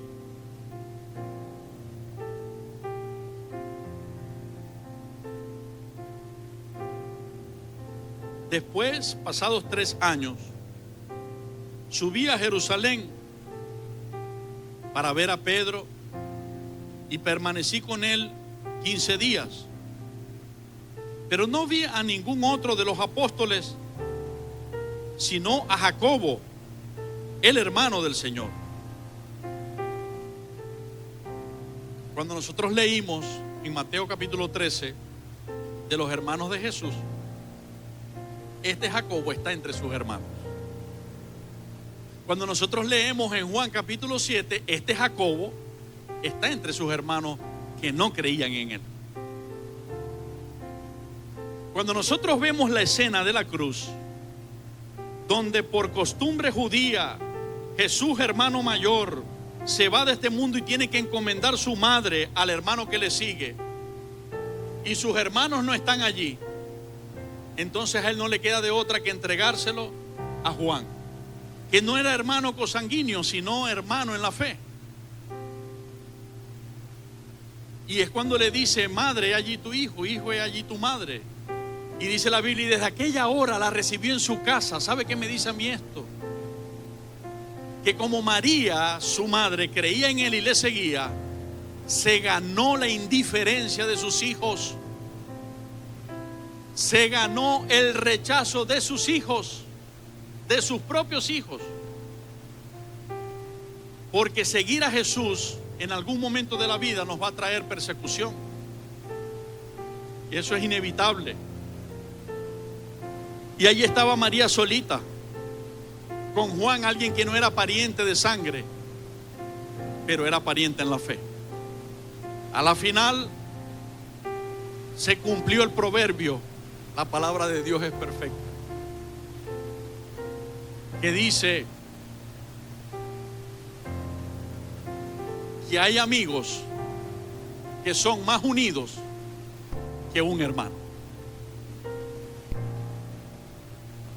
¿Quién quedó en sus últimos minutos de agonía? ¿Sus amigos o sus hermanos? Su amigo, su amigo. Pero todo esto él vivió, y esto fue un buen testimonio, un testimonio contundente. Entonces este Jacob, hermano del Señor, después que vio todas estas cosas, después que vio que él realmente murió y resucitó, creyó que ese carpintero hermano de él, que había crecido en su casa, realmente era el Mesías. ¿Qué significa esto? Que tenemos un reto por delante. Y ese reto es ganarnos a nuestra familia o a los que Dios determine por su gracia que a través de nosotros vengan a Cristo con nuestro buen testimonio. Yo recuerdo, y lo digo para la gloria de Dios, porque puede ilustrar un poco de lo que es este ejemplo, pero yo recuerdo que yo era muy iracundo. O sea, quizás el vacío que había en mi corazón y las heridas y todo eso junto, además de la incredulidad y del espíritu inmundo, no sé, creo que ya no le sumo más. Antes de Cristo llegar a mi vida, yo era iracundo y a menudo tenía peleas. A veces estuve preso con un hermano mío mayor por andar peleándome. Nos agarramos hasta con los policías. No respetábamos ni a los policías. A Dios la gloria por su misericordia. Hoy es muy diferente por su gracia. Pero de esa actitud soberbia y iracunda, Cristo hizo algo muy tremendo. Y una de las cosas que me acompañaron en mis primeros días de creyente, en los días de mi primer amor, fue que el Espíritu Santo quebrantó aquella ira y me puso una humildad tremenda, que a veces me veo que no soy tan humilde como al principio y le digo: Señor, por favor, ayúdame allá, como me estabas haciendo, como me venías haciendo, más humilde como tú. Pero lo cierto es que normalmente, ¿cuántos pelean con sus hermanos de sangre normal? Pues en la casa. Desde chiquito comenzamos peleando por los juguetes y las cosas, pero siempre entre los hermanos hay desacuerdo, o solamente eso me pasó a mí con mis hermanos. A ver, ¿cuántos se agarraron y se dieron tal? Ajá, miren cómo hacen por allá. Bueno, yo tengo una hermana muy preciosa, algunos la conocen, pero hace años que ella emigró. Ella creyó en Cristo también en esta congregación, años después de haber creído yo, por la gracia de Dios, ¿no? Y generalmente su temperamento y el mío era muy parecido. Entonces, como era muy parecido, chocábamos y nos decíamos palabras fuertes. Pero resulta, esto lo dice ella, por eso me atrevo a decirlo, ¿no? Esto siempre lo ha dicho ella. Resulta que de repente en el cotidiano vivir ocurre algo en la casa y se viene el ambiente al que estábamos acostumbrados de contienda. Y mi hermana me cae adelante y me habla muy fuerte. Sus palabras, ustedes saben, ¿no? Cuando alguien que ama te habla fuerte, eso te hiere y te empuja a reaccionar, te empuja a defenderte o hacerle algo por la herida, ¿no? Y ella me habló así fuerte, pero en ese momento la misericordia y la gracia de Dios estaba sobre mi vida y fue diferente. Es como si hubiese tenido en mi corazón un filtro y yo la pude mirar a través de la misericordia. En ese momento viví uno de esos frutos que entendía que me estaba dando el Espíritu Santo, y yo no la vi como un contrincante como antes la veía, sino que la vi como una víctima. Me dio dolor y yo dije: así era yo. Y eso es porque ella tiene herida en el corazón. Y no le respondí como antes, sino que le respondí con mansedumbre, con una palabra mansa, con la voz baja y con amor y misericordia. El momento pasó, el tiempo siguió pasando. No sé cuánto tiempo pasaría de eso. Andreina, por la gracia de Dios, llegó a Jesucristo.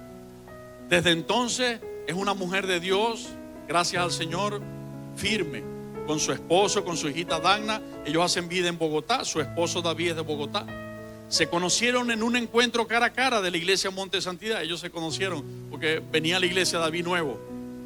Bueno, lo cierto es que ella cuenta y dice después: una de las cosas que Cristo usó para marcarme y enseñarme que verdaderamente Él podía vivir en el corazón de alguien fue aquella vez cuando yo te dije esto, así, así, así, y vos no me respondiste como siempre lo hacía, sino que te callaste, agachaste la cabeza y me trataste diferente, con amor. Eso me hizo ver que algo estaba pasando en tu vida y comencé a prestar atención. Yo le doy la gloria a Dios por eso, toda la gloria es de Él.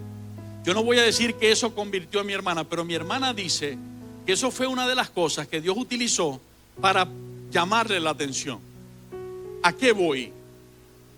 ¿A qué voy? A lo que escribí, guiado por el Espíritu Santo, cuando les leía ahora mismo y les decía: nuestro buen testimonio para nuestra sociedad es tan poderoso como la resurrección de Jesucristo. ¿Por qué? Y con esto terminamos. Porque el buen testimonio declara que tú y yo fuimos resucitados, espiritualmente hablando. Te lo voy a decir como lo dice en la carta a los Colosenses. Dice que nosotros estábamos muertos en delitos y en pecados. Lo dice en varias partes de la palabra. Pero dice que Él tomó nuestros pecados y a nosotros y los clavó en la cruz. Y Cristo nos crucificó con Él en cuanto al pecado hablando.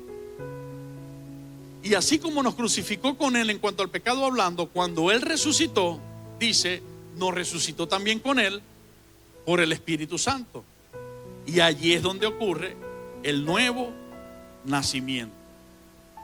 Entonces, hombre y mujer que es alcanzado por la gracia de Jesucristo, si llegaste iracundo, no lo seguirás siendo. Si llegaste ladrón, no lo seguirás siendo. Si llegaste adúltero, no lo seguirás siendo. Si llegaste siendo un fornicario, no lo seguirás siendo. Si el fuego purificador está en tu vida, Cristo está limpiando tu corazón y te está dando todas las vías para ponerte al día. Si llegaste siendo homosexual o afeminado, no lo seguirás siendo. La creación nos muestra, cuando Dios hizo al hombre, Dios no le trajo a otro hombre, Dios le trajo a una mujer. Tampoco Dios hizo a una mujer y le trajo a otra mujer. No, allí la Biblia dice en Romanos que la creación declara lo que Dios ha hecho y nos deja claro lo que está bien y lo que está mal. Dios hizo un hombre y a ese hombre le trajo una mujer. ¿Ok? Entonces, si llegaste a Cristo, Cristo te alcanzó siendo lesbiana, ya más nunca serás lesbiana, porque Jesucristo te ha hecho nacer de nuevo y con su fuego purificador te está santificando para que seas una pieza preciada del reino de los cielos y para que el día que la trompeta suene estés segura y estés seguro con Él. Así que nuestras vidas nunca más serán la misma. Nuestras vidas deben seguir en crecimiento espiritual, deben seguir en santificación. No nos podemos quedar estancados. Tampoco es que nos vamos a salir de aquí desesperados por el mensaje del pastor y vamos a decir, tengo que hacerlo todo, y nos encontremos peleando con nuestras fuerzas. Porque oído, te cuento algo que también me pasó. Cuando Cristo me alcanzó y puso el Espíritu Santo en mí, porque realmente me arrepentí, comencé a ver mis dos personalidades. El Señor me abrió los ojos y yo pude ver mis dos personalidades. Y recuerdo que un día estaba adorándolo muy contento, cantando unas canciones que me habían regalado un CD, un hermano en Cristo. Y comenzó, no sé si era el enemigo o yo mismo en el momento, pero ya va. A mí me encanta, Señor, esto, me encanta esto que estoy viviendo contigo. Yo quiero, Señor, caminar contigo, pero ya va. Me estoy dando cuenta que para caminar contigo yo no puedo ser esto que soy. Yo no puedo ser esto que soy. Yo no puedo ser esto que soy. Y de repente pasó como una película y vi todas las cosas que toda la vida hasta ese momento, 21 años, me habían subyugado. Y cuando estaba en esa incertidumbre de bebé espiritual, el Espíritu Santo precioso salió en el CD una canción. Me van a volver a perdonar por la falta de entonación, pero voy a tratar de decirles lo que la canción decía, que nunca se me va a olvidar.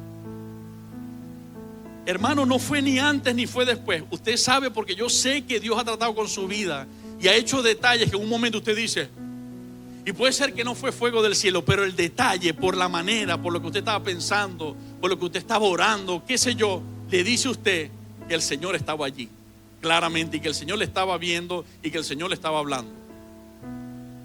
Y yo me estaba preguntando, ¿cómo hago, Señor? Y eso por un momento me cayó como un balde de agua fría y me estaba deteniendo de aquel gozo y fuego que traía.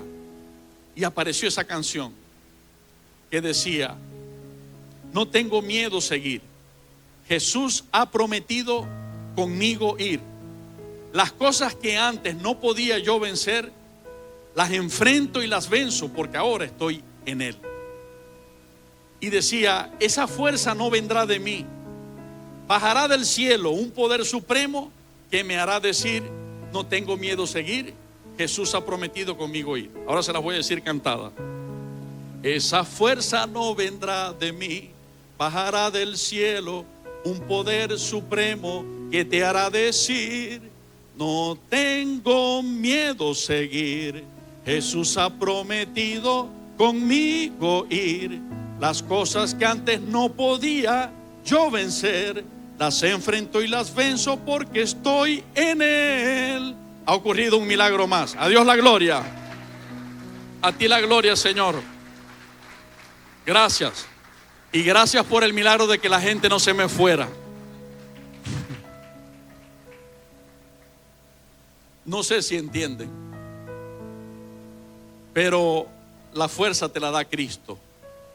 La fuerza no la tenemos nosotros. Está bien que te revises y te encuentres pecadora y te encuentres pecador. Está mal que te revises y no te encuentres así. El fariseo subió a orar y no se encontraba pecador. Él se encontraba perfecto. Jesús dice que él oró consigo mismo, no con Dios. Pero el publicano subió a orar sabiendo que tenía pecado, que era imperfecto. Pero le dijo al Señor, sé propicio a mí. Ten misericordia de mí. Entonces, hermano, tu buen testimonio y el mío hará que el poder de la resurrección se muestre a la vida de nuestros seres queridos. Y si tú te das cuenta, los que un día te señalaron, cuando vieron que perseveraste, cuando vieron que seguiste caminando con ese Dios en camino a la perfección, con tus cojeras y Dios te ayudó y te levantó, con tus virtudes y con tus imperfecciones, pero proseguiste, seguiste adelante. Esos mismos que ayer te señalaron son los que hoy vienen junto contigo a la iglesia a adorar y al servir al Rey de Reyes y al Señor de Señores. Si estamos bautizados con fuego, es con un fuego purificador. El fuego no es para que empecemos a brincar y a dar vueltas rinquiña, a tumbar unos a otros. Ese no es el fuego. Se pueden venir los adoradores, por favor. El fuego es aquel que limpia lo sucio de nuestros corazones, que limpia lo sucio de nuestros pensamientos, que limpia lo sucio de nuestros sentimientos y que establece la gracia de Dios y el Espíritu Santo en nuestras vidas. ¿Sabes que cuando el Señor llamó a Jeremías, Jeremías no era nada diferente a ti y a mí, era un hombre imperfecto? Y una de las cosas que se muestran emblemáticas en ese trato de Dios con Jeremías es que la Biblia dice que Dios tomó un carbón encendido y ese carbón encendido, eso era fuego, hermano, al rojo vivo, espiritualmente hablando lo pasó por sus labios.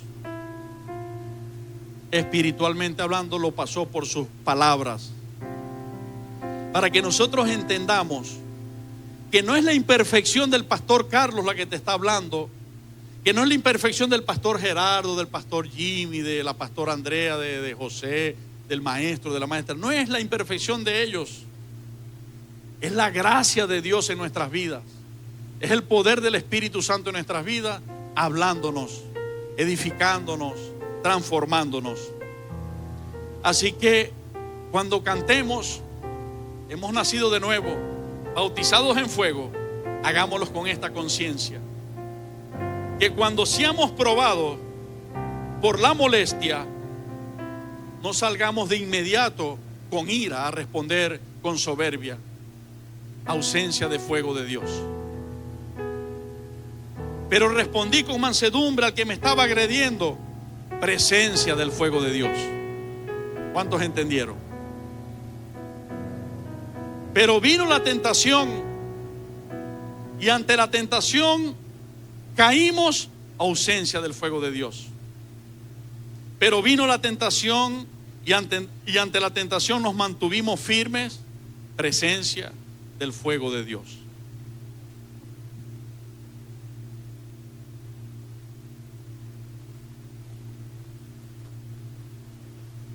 Ok.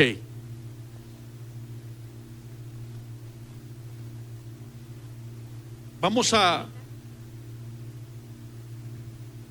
orar, y quisiera que cantáramos juntos esta alabanza. Los muchachos no sabían de qué iba yo a predicar, pero obviamente el Espíritu Santo sí. Y la primera alabanza que hoy entonaron ellos al comenzar el servicio era la predicación. Prestemos la atención a esa letra para que oremos.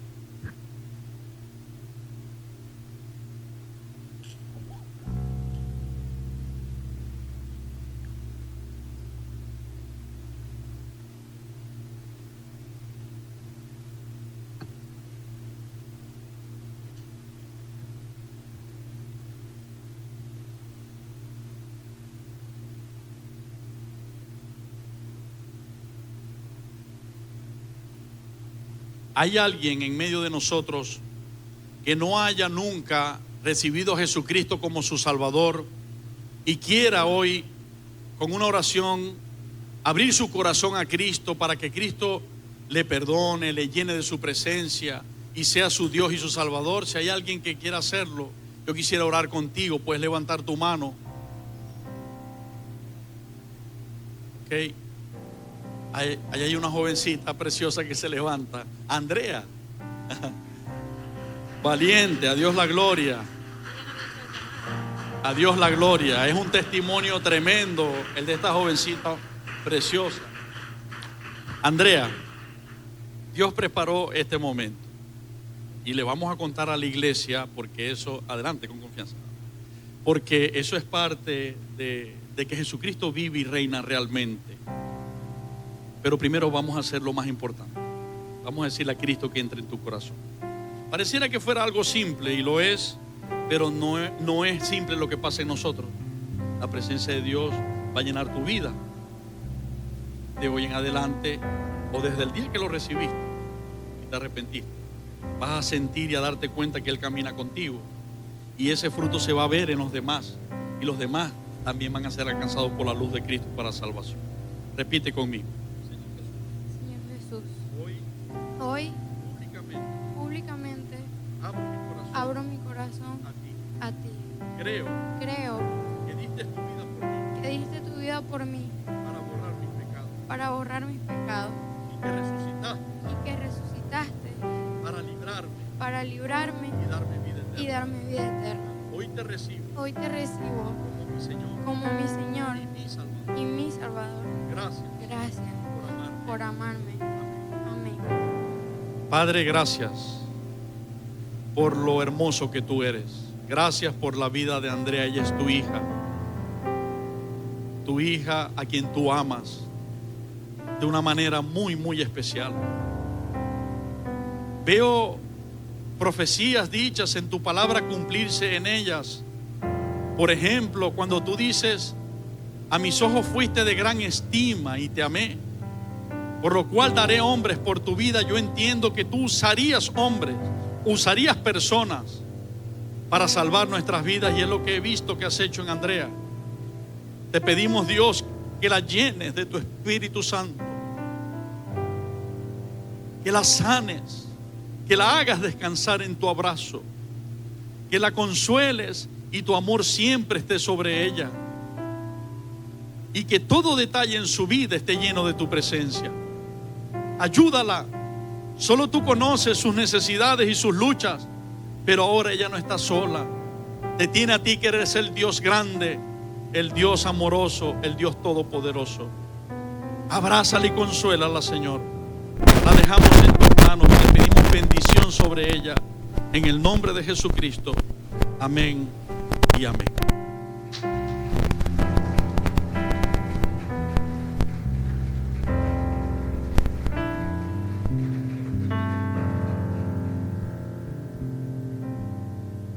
Bueno, primeramente Perdón que te interrumpa.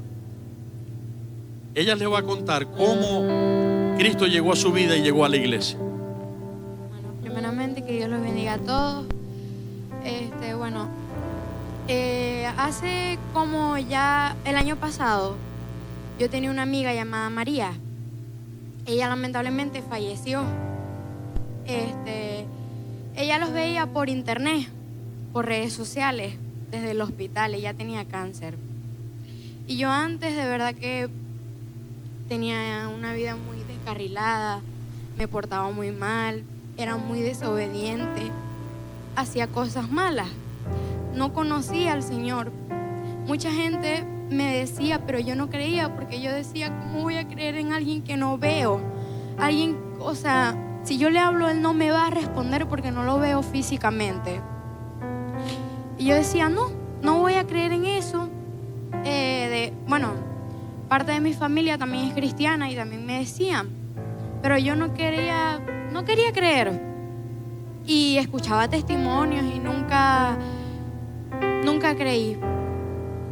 Bueno, María, ella los veía por internet y me decía, Andrea, mira esta iglesia, es súper buena. Yo los veo por internet y me gusta. Quisiera poder ir a la iglesia presencialmente. Pero bueno, por su enfermedad ella no podía. Y yo le decía, no, María, yo no quiero ir. ¿Para qué? Si yo no puedo ver a Dios, no. Él no va a resolver mis problemas. Y a mí me gustaba estar en la calle haciendo cosas que no debía, que no son correctas.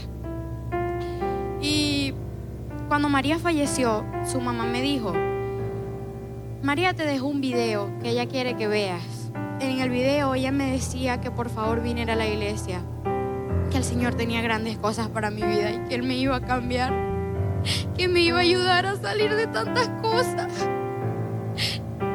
que me iba a sanar y iba a limpiar mi corazón. Y gracias a ella que yo empecé a venir a la iglesia.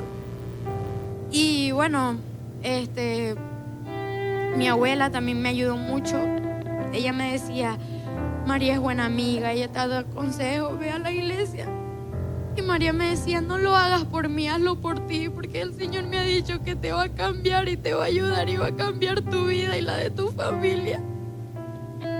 Y gracias a eso yo estoy aquí. Y creo que el Señor es grande y ha cambiado mi vida completamente.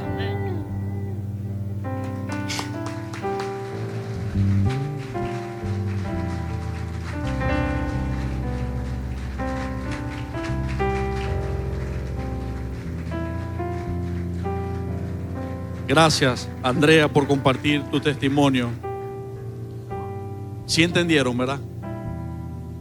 Su amiguita nos conoció por gracia de Dios por internet, no podía venir porque estaba hospitalizada enferma, pero antes de morir, el Espíritu Santo, estoy seguro, le guió a grabarle un video a su amiga diciéndole, dejándole dicho que viniera a esta congregación.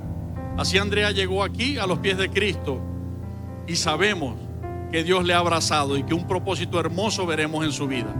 A Dios la gloria. ¿Estamos listos ahora sí? Ok.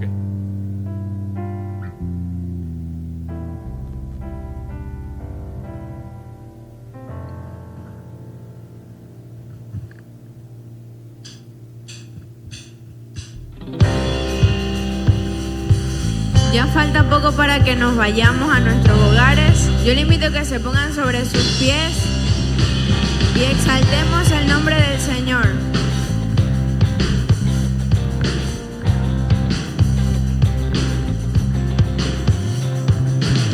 Los cielos cuentan tu gloria, Señor. El firmamento anuncia tus obras. De día y noche se oirá tu voz, proclamando tu grandeza. Los cielos cuentan tu gloria, Señor. El firmamento anuncia tus obras. De día y noche se oirá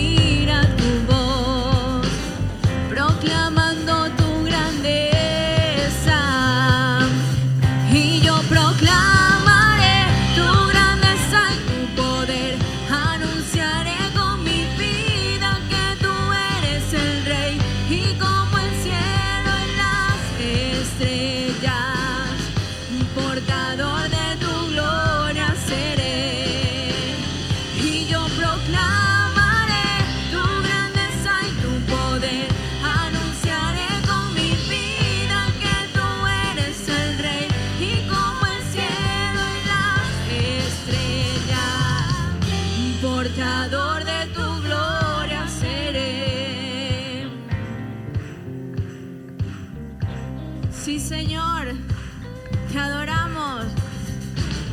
Los cielos cuentan tu gloria, Señor. El firmamento anuncia tus obras. De día y noche se oirá tu voz, proclamando tu grandeza. Los cielos cuentan tu gloria, Señor. El firmamento anuncia tus obras. De día y noche se oirá su voz, proclamando tu grandeza. Dile: yo proclamaré, y yo proclamaré tu grandeza y tu poder. Anunciaré con mi vida que tú eres el Rey, y como el cielo y las estrellas, portador de tu gloria seré. Y yo proclamaré tu grandeza y tu poder. Anunciaré con mi vida que tú eres el Rey. Señor Jesús, daremos gloria a tu nombre cada día. Portador de tu gloria seré. Y si tu poder y tu deidad son visibles en tu creación, quiero que sean visibles en mi vida, Señor.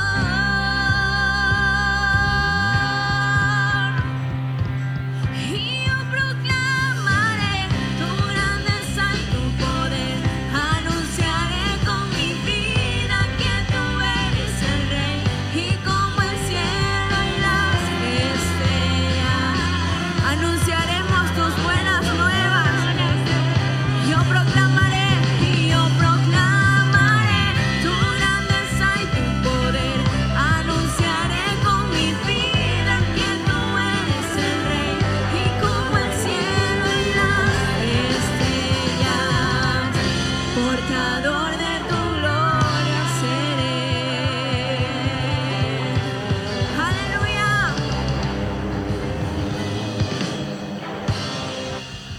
¿Con qué anunciaremos que Él es el Rey? Nadie oyó la alabanza y la estaban cantando. ¿Con qué anunciaremos que Él es el Rey? Con nuestra vida. Proclamaré con mi vida que tú eres el Rey. La predicación más poderosa, como decía el pastor Orlando, mi pastor Orlando, es tu testimonio y el mío. Hay almas que se van a ganar sin predicación de palabra, pero sí por el testimonio, la palabra viviendo en tu vida. Cuando vemos la palabra de Dios encontramos eso. Por ejemplo, le habla a las mujeres y le dice que su buena conducta hará que los que no creen a la palabra crean sin predicarles la palabra. ¿Cuántos lo han leído? ¿Ok? Entonces Dios me hablaba para este mensaje eso. Y termino y concluyo diciendo: tu buen testimonio, mi buen testimonio es tan poderoso como la resurrección de Jesucristo. ¿Por qué? Porque la esencia de que tú y yo tengamos un buen testimonio es que Jesucristo resucitó tu corazón, resucitó tu espíritu, y en nosotros vive su Espíritu Santo y nos camina hacia la santificación. ¿Ok? A Dios la gloria. Padre, te doy gracias por este tiempo. Gracias, fue tu voluntad que hoy estuviésemos todos aquí, niños, maestros, pastores, iglesia. Tú sabes lo que haces, tú eres bueno, Señor. Te damos toda la gloria. Ayúdanos cada día, Señor, que se nos demande la razón de quién hemos creído, la esencia de en quién hemos confiado y de a quién hemos entregado nuestras vidas. Cuando se nos demande esto, ayúdanos a estar llenos de ti. Tú le decías a la mujer samaritana: mujer, si sigues bebiendo de esta agua, vuelves a tener sed. Pero si bebes del agua que yo te daré, no tendrás sed jamás. Por el contrario, en ti brotará una fuente que salta para vida eterna. Queremos tu agua, Jesús, cada día.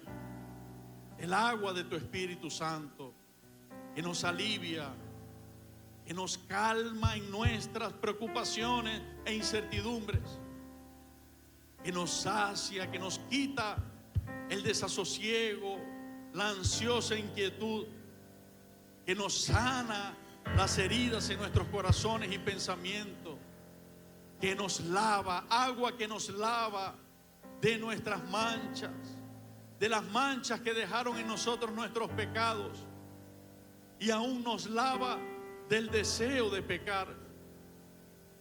Queremos de tu agua, Jesús. Pido, ya que tú lo has ofrecido de esta manera tan abierta, pido para toda la congregación, para mi persona, las aguas de tu Espíritu, la llenura de tu Espíritu. Ayúdanos a caminar llenos de ti, Señor. Te doy gracias por haberte glorificado en esta mañana y habernos hablado y edificado. Te doy gracias por haber puesto paz en nuestros corazones en medio de la prueba. Te doy gracias por haber tratado con Andrea y que ella haya podido venir públicamente a confesar que tú eres su Dios Salvador. Te doy gracias por el propósito hermoso, como salvaste a su amiguita María, Señor, tratando con ella a través de un teléfono. Bendito sea Dios. Danos la fuerza, la gracia, la unción, la provisión para seguir llevando tu reino, Señor. Un alma que se vaya contigo vale la pena. Vale la pena. Pero no se queda en una. Aquí está Andrea y así vendrán muchos más, Señor, por la gracia tuya en nuestras vidas. Gracias por el departamento de audiovisual que has levantado en nuestra congregación. Bendícelos, guíalos, dales gracia, dales sabiduría, muéstrales las palabras que tu iglesia necesita, Señor, y síguelos usando para expandir tu vida y tu reino. Te damos toda la gloria en el nombre de Jesucristo. Amén y amén. Llamo aquí al frente, dáselo a Él es digno.